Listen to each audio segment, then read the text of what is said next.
Drop the knife! Drop the knife!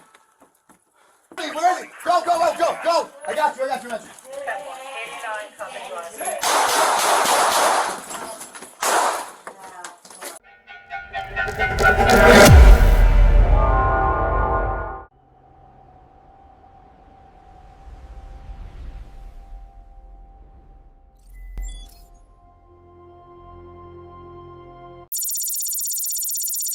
Go in. Hey,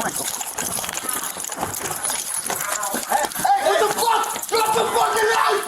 Drop the knife! Drop the knife! Drop the knife! Everyone units got one gun, boy! Drop the knife! Drop the knife! Yo, back up! Drop the knife! Tommy, drop this! Steven, drop the Back knife! the knife! We got one gun, boy. Everyone unit! Drop the knife! Drop the knife now!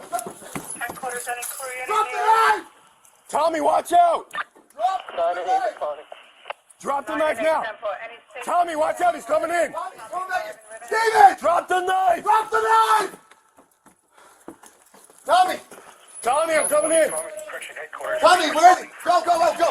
I got you. 89 coming line. 20 shots fired, On the afternoon of May 10th, 2026, officers with the Southampton Town Police Department rushed to a home in Southampton, New York, after receiving reports of a violent domestic emergency. Less than a minute after confronting the suspect, gunfire erupted.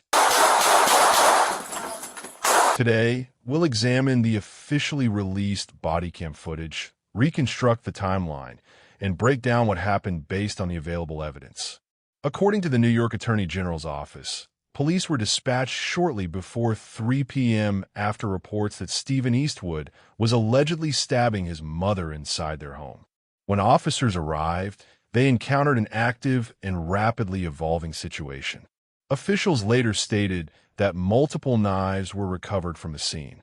Because the incident resulted in a civilian's death during a police encounter, New York law required the Attorney General's Office of Special Investigation to conduct an independent investigation. The moment officers entered the property, there was no hesitation. Almost immediately, repeated commands echoed through the home. Drop the knife. The commands continue again and again and again. Throughout the footage, officers repeatedly identify the man by name. Steven, instead of rushing forward, they continually create distance while trying to gain compliance. The repeated commands suggest officers were attempting to resolve the situation without immediately resorting to deadly force. As the seconds pass, the urgency becomes unmistakable. One officer radios for additional units. Send more units. One gun, boy. Send more units. Another officer broadcasts an emergency request over the radio. Meanwhile, officers continue giving clear verbal commands. Drop the knife. Back up. Watch out. The bodycam audio captures officers constantly communicating with one another while monitoring Steven Eastwood's movements. Although the released footage has been redacted in accordance with New York Attorney General policy, the urgency in their voices reflects a rapidly evolving situation. The final moments unfold quickly. One officer suddenly warns, "He's coming at you." Another shouts, "Watch out." The officers continue ordering Steven to drop the knife. Only seconds later, gunfire erupts. Shots fired. Within moments, officers report over the radio. Shots fired. From the officers' arrival to the shooting, the confrontation lasted only about 1 minute. According to the Attorney General's office, Steven Eastwood was struck by gunfire and pronounced dead at the scene. Investigators also reported recovering several knives from inside the residence. The released bodycam videos are partially redacted in accordance with Office of the Attorney General's policy, but they document the officers' commands, radio traffic, and the sequence of events leading up to the shooting. Many viewers assume that an Attorney General investigation automatically means officers acted unlawfully. That is not the case. Under New York Executive Law Section 70B, every incident in which a police officer may have caused a person's death is reviewed by the Office of Special Investigation.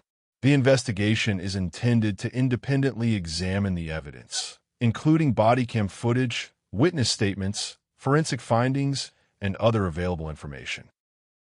The Attorney General's office has also emphasized that releasing body cam footage is meant to increase transparency and should not be interpreted as a conclusion about guilt or innocence.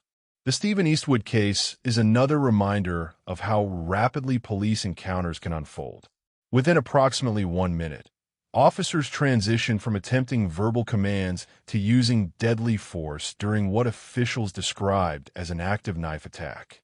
The release of the body cam footage allows the public to examine one part of the incident, while the independent investigation seeks to determine the full circumstances surrounding Steven Eastwood's death.